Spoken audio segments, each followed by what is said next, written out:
Bonjour et bienvenue dans Regard sur une histoire de Vision Times. Je suis Anne. Voici l'œil de Sainte Lucie et sa légende. Découvrons aussi les analogies entre Sainte Lucie et la Bodhisattva Kuan Yin. L'œil de Sainte Lucie est un coquillage porte-bonheur issu d'une légende. Mais savez-vous que Sainte Lucie a réellement existé ?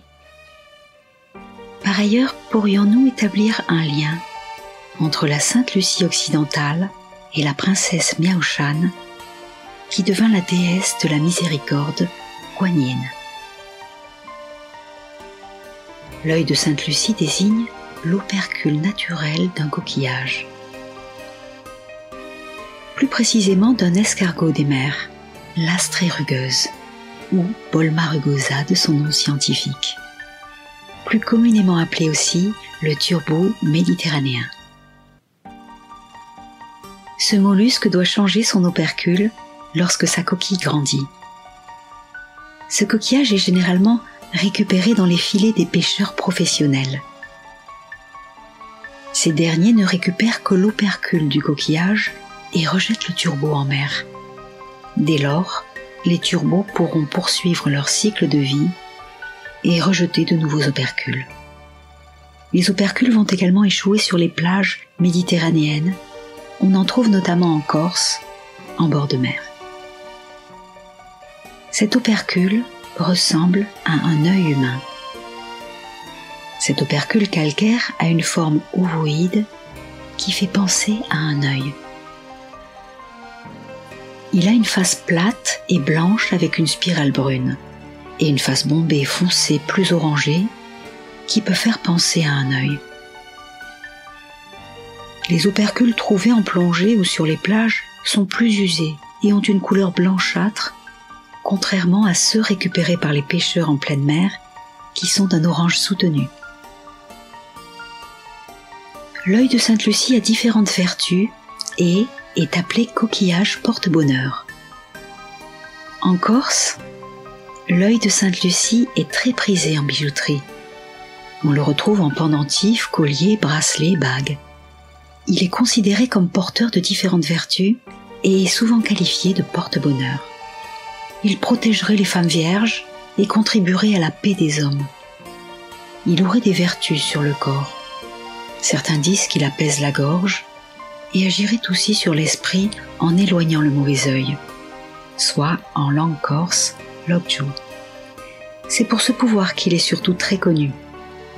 L'œil de Sainte Lucie éloignerait toutes les mauvaises ondes. Il serait porteur de chance. Certains vont même jusqu'à dire qu'il apporterait la prospérité, la richesse et la joie de vivre. En Asie, en Chine, il existe des opercules venant de mollusques de la même famille qui sont beaucoup plus gros et plus colorés. Ils représenteraient l'œil de Shiva, symbole de protection. Ils agiraient aussi sur le corps et l'esprit, et de même, ils permettraient d'éloigner le mauvais œil, les mauvaises ondes, et favoriseraient la chance. Mais d'où viennent le nom et le pouvoir de cet opercule ? Quelles sont les légendes qui accompagnent son histoire ? L'œil de Sainte Lucie vient d'une légende sicilienne qui a conquis la Corse. Sainte Lucie, de son patronyme Lucie de Syracuse, est une jeune femme du début du IVe siècle. Elle est issue de la noblesse. Les principales traces que nous avons d'elle nous viennent entre autres d'écrits reconnus par l'Église comme la Légende dorée. Cette œuvre fut écrite entre 1250 et 1280 par Jacques de Voragine. Cet ouvrage ancien fut traduit par J.B.M. Rose et préfacé par Hervé Savon en 1993 chez Flammarion. Selon Hervé Savon, universitaire et théologien, le titre de cet ouvrage a une toute autre connotation que celle qu'il pourrait avoir actuellement. Il indique que légende signifierait ce qui doit être lu. L'épithète doré, ou plutôt d'or, annonce le poids et la valeur du contenu. La légende dorée signifierait donc, selon Hervé Savon, ce qui doit être lu par la valeur de son contenu. Analysons la signification du prénom de cette sainte. Lucie vient de lux en latin qui signifie lumière. Dans la légende dorée, Jacques de Voragine écrit « Lucie brille de l'éclat de la virginité sans la plus petite souillure. Elle répand la chaleur sans aucun mélange d'amour impur. Elle va droit à Dieu. » Lucie de Syracuse est une jeune vierge catholique très pieuse qui vécut sous l'empire Dioclétien. Il est reconnu que durant cet empire, entre 284 et 305 après Jésus-Christ, les chrétiens furent fortement persécutés. On parle de l'une des persécutions les plus importantes de toute l'histoire de l'Empire romain. Au début du IVe siècle, Lucie souhaite charitablement venir en aide à sa mère, atteinte depuis 4 ans d'une maladie incurable. Elle décide alors de l'emmener à Catane, en Sicile, sur la tombe de Sainte Agathe, célèbre vierge martyre dans toute la Sicile. Lucie fait ce déplacement pour implorer la guérison de sa mère. Les 2 femmes prièrent auprès du tombeau. Lucie s'assoupit et selon Jacques de Voragine, elle vit Agathe en rêve, entourée d'anges, ornée de pierres précieuses, debout devant elle, et lui disant « Ma sœur Lucie, vierge toute dévouée à Dieu, que demandez-vous de moi que vous ne puissiez vous-même obtenir à l'instant pour votre mère, car elle vient d'être guérie par votre foi. » Lucie, en s'éveillant, dit alors à sa mère « Mère, vous êtes guérie. Or je vous conjure au nom de celle qui vient d'obtenir votre guérison par ses prières, de ne pas me chercher d'époux. Mais tout ce que vous deviez me donner en dot, distribuez-le aux pauvres. »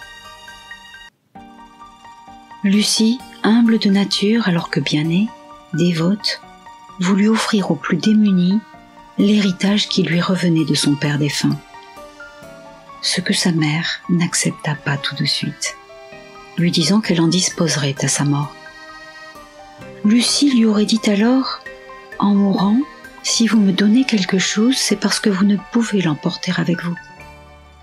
Donnez-le-moi tandis que vous êtes en vie, et vous en serez récompensé. » La mère aurait alors acquiescé. Lucie avait cependant un fiancé. Ce prétendant n'acceptait ni son vœu de chasteté, ni de l'avoir dilapidé une fortune qu'il convoitait. N'oubliez pas que nous sommes dans la période de persécution la plus importante de toute l'histoire de l'Empire romain. Et c'est dans ce contexte que ce fiancé alla la dénoncer auprès du consul Pascasius, en l'accusant, selon Jacques de Voragine, d'être chrétienne et de violer les édits de César. Elle fut entendue, martyrisée, et l'accepta sans aucune crainte. Sereine, elle avait une foi inébranlable. Lors d'échanges houleux, elle gardait sa verve. Elle restait ferme et droite, ne cédant pas aux menaces. Alors qu'elle aurait dû être dans l'incapacité de parler car une épée lui traversait la gorge, elle aurait annoncé au consul sa perte, ainsi que celle de ses 2 terribles empereurs. « Je vous annonce, dit-elle, que la paix est rendue à l'Église, car Maximien vient de mourir aujourd'hui, et Dioclétien est chassé de son royaume. Et de même que ma sœur Agathe a été établie la protectrice de la ville de Catane, de même j'ai été établie la gardienne de Syracuse. » Les ministres seraient venus, en même temps qu'elle prononçait ces mots, chercher Pascasius, car César aurait appris que Pascasius avait pillé toute la province. Arrivé à Rome, il dut comparaître devant le Sénat et fut condamné à la peine capitale. On comprend dès lors que ces êtres corrompus recevaient la sentence divine des outrages qu'ils avaient commis. Lucie de Syracuse, selon la légende répandue en Corse, après la guérison miraculeuse de sa mère, fit également vœu de chasteté et voulut se déposséder de tous ses biens. Cependant, dans la légende répandue en Corse, Sainte Lucie s'arrache les yeux. Dans une autre version, pour éloigner tous les prétendants de la noblesse qui la convoitaient, elle aurait jeté ses yeux à la mer en les offrant à la Vierge Marie. De cette façon, elle ne pourrait se détourner de sa foi. Une dernière version mentionne qu'elle se les serait arrachés et les aurait offerts à son fiancé sur un plateau. Dans ces deux versions, la Vierge touchée lui rendit la vue et lui offrit de plus beaux yeux encore. La Vierge aurait également envoyé tous ses opercules sur la plage en symbole des yeux de Sainte Lucie. Sainte Lucie se serait entièrement consacrée à prier et à venir en aide aux autres. Elle aurait même réalisé de nombreux miracles de tout genre. Elle est fréquemment invoquée pour soigner les maladies oculaires. La légende de Coigny n'a de nombreuses similitudes avec celle de Sainte Lucie. L'une des légendes les plus connues en Asie est celle de la princesse Miao Shan, fille du roi Miao Zhang qui régnait sur le royaume de Chu sous la dynastie du Ciel d'Or. Roi qui vint au pouvoir après 3 années de guerre incessante. Il s'avérait être impitoyable, féru de pouvoir, autoritaire. De plus, il n'avait aucun respect pour les croyances, notamment celles de ses proches. Ce roi voulait par-dessus tout un héritier. Cependant, pour le punir de son mauvais comportement, les dieux ne lui permirent pas d'avoir un héritier mâle, mais 3 belles héritières. Il fallait donc pour lui que ses filles épousent un bon parti. Il est dit que la dernière de ses filles, le jour de sa naissance, avait un beau visage radieux. Il y vit un signe de bon augure et l'appela Miao Shan, qui signifie admirable vertu, ce qu'elle eut. Cette dernière était souriante, compatissante. Elle offrait un bel exemple de générosité et d'humilité.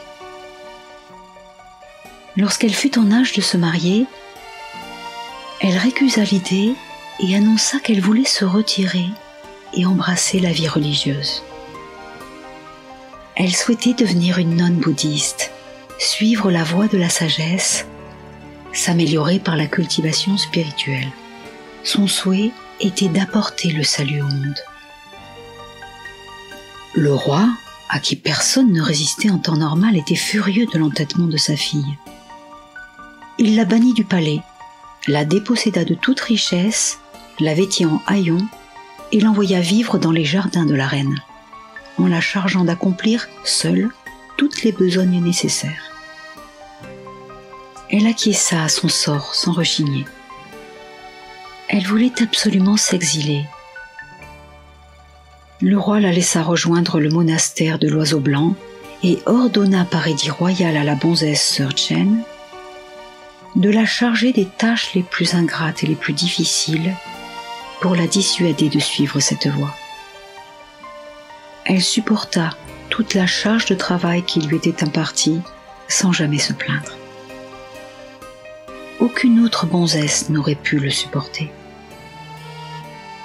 Devant tant de piété, l'empereur de Jade envoya des esprits l'aider.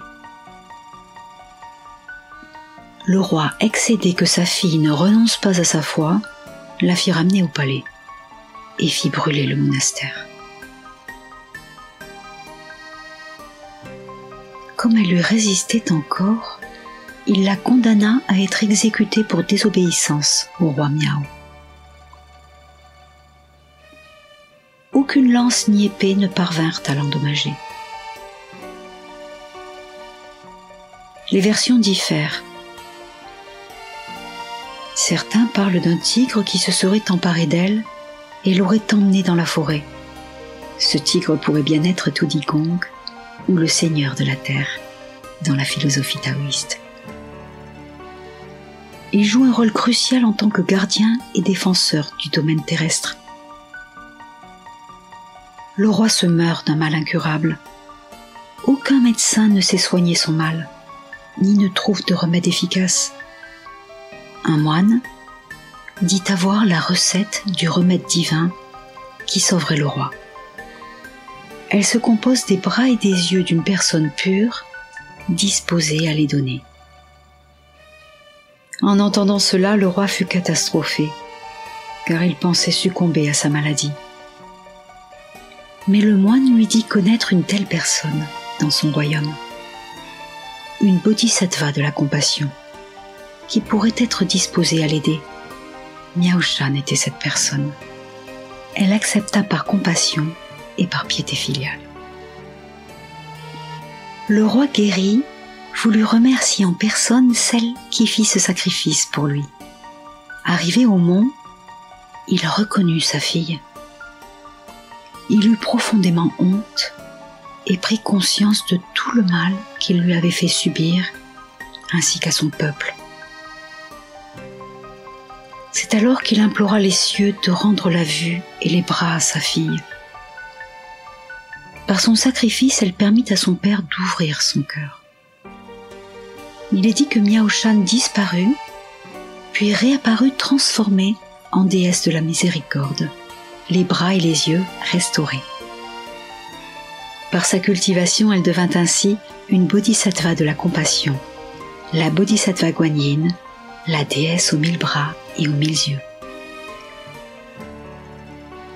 Deux légendes très similaires, l'une vient d'Europe et l'autre d'Asie. Deux jeunes femmes reconnues par le ciel, forgées de compassion. L'une devint une sainte chez les catholiques et l'autre une bodhisattva chez les bouddhistes. Deux femmes qui se consacrent aux autres et réalisent des miracles. Deux jeunes femmes issues de la noblesse. Lucie de Syracuse est une jeune femme noble issue d'une riche famille sicilienne. Miao Shan est une princesse, fille de roi. Deux jeunes femmes très pieuses. Ces deux jeunes femmes sont résolument pieuses. Aucune autorité ne peut les éloigner de leur foi et de leurs convictions religieuses. Ni son fiancé, ni même le consul pour Lucie, ni son père, le roi impitoyable qui fait preuve d'une double autorité, en tant que père et roi pour Miao Shan. Deux jeunes femmes souhaitant garder leur virginité et se refusant au mariage. Elles font toutes deux vœux de chasteté pour rester pures. Lucie voulant se consacrer au Christ, Miao Shan voulant méditer, vivre en recluse pour s'élever. Ces deux jeunes femmes le font dans le but de s'élever et de sauver les êtres.